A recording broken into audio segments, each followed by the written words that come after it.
This is a very appropriate setting for the presentation of this special award because it was my home territory, this stage, for many years, and it became new home territory for Sylvie Guillem, one of the greatest dancers of our time.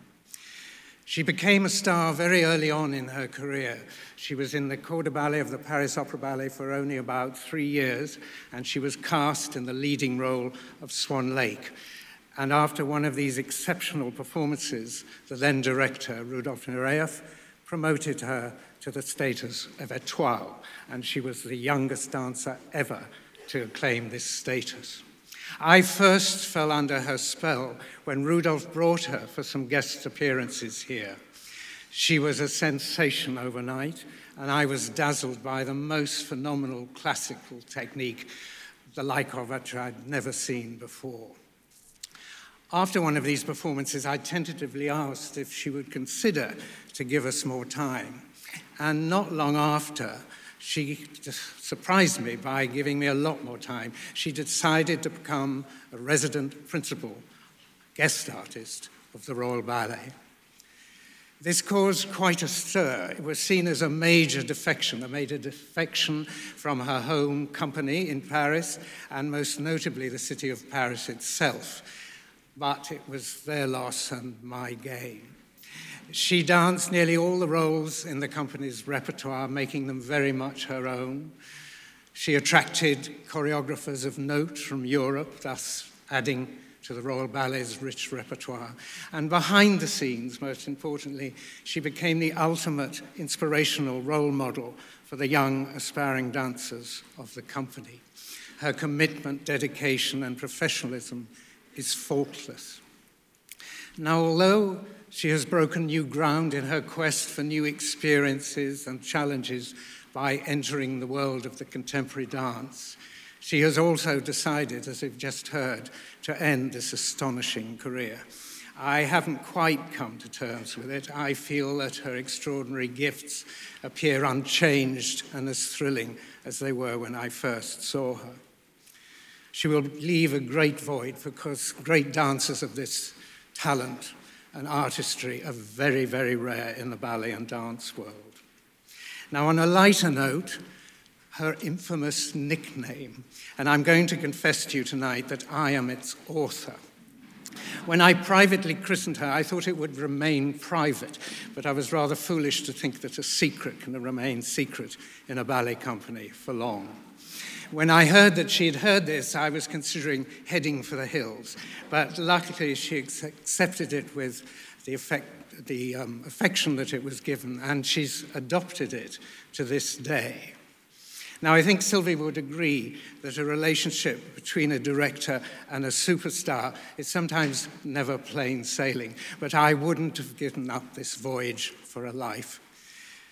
She, in fact, I think there are many more yeses than there were no's. So, Sylvie, my beloved Mademoiselle Non, it gives me the greatest of pleasures and privilege to present you with this special award. Ladies and gentlemen, the incomparable Sylvie Guillem.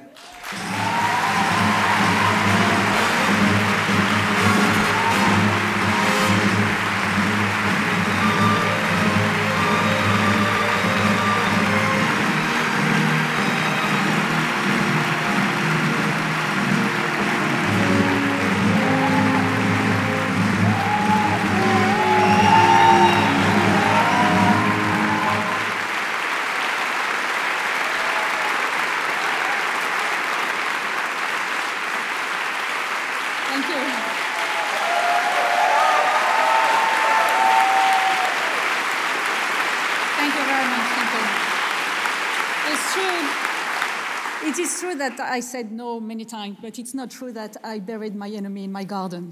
And you said that also.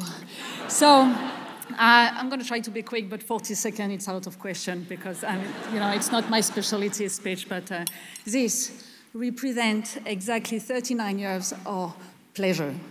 39 years of rond de jambe and arabesque, and I can tell you in 39 years you can do a lot of those, but mainly pleasure.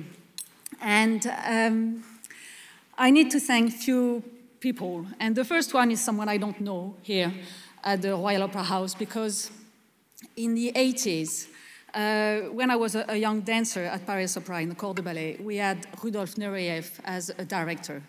And he came as a director because someone here told him to get lost, basically. He wanted to take over the Royal Ballet. They didn't want him here. He went there. We got him as a director. He got us as young, crazy kid. And we wanted to do everything. And he was clever, passionate, and generous. And he knew, maybe more than anyone else, that there is something in life you don't have. It's time. So he gave us the opportunity to do our own mistake very, very young. That's how I ended up at 18 in Étoile. So I'm going to make it short. Then after I divorced Paris Opera, I came to here, to the Royal Ballet. And you were not only my director, but also my partner. I learned a lot. It was fantastic. Also only pleasure. I cut it short again. Divorced with the Royal Ballet. Went to Sadler's Wells with Alistair Spaulding. More for collaboration, dancing, of course, but collaboration, creating, meeting choreographers and directors, and that was great. So, which means that I spent a lot of time here in England, and I know it's hard to believe when you hear the slight accent I managed to keep, but I enjoy it, all of it. And the first show was in '89. It was Giselle, and I remember very well because I was young and panicked, and it was with Rudolf. And in the second night, I was supposed to be a spirit flying around, and I managed to end up flat on my back. So that's something I really remember. That was the first time.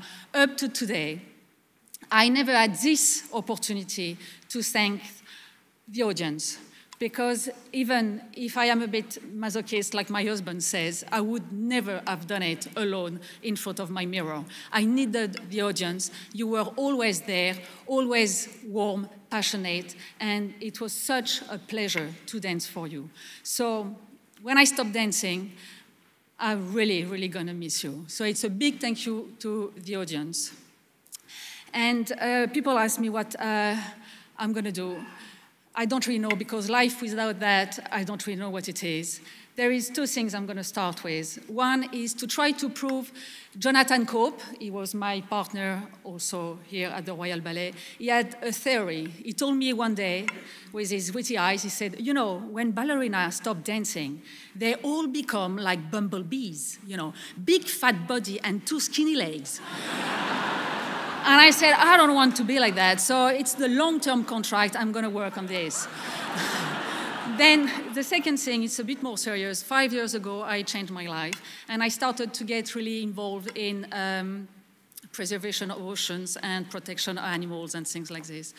I'm going to have more time and more energy available, and I'm going to try to be a louder voice for what I call the voiceless nature and animals.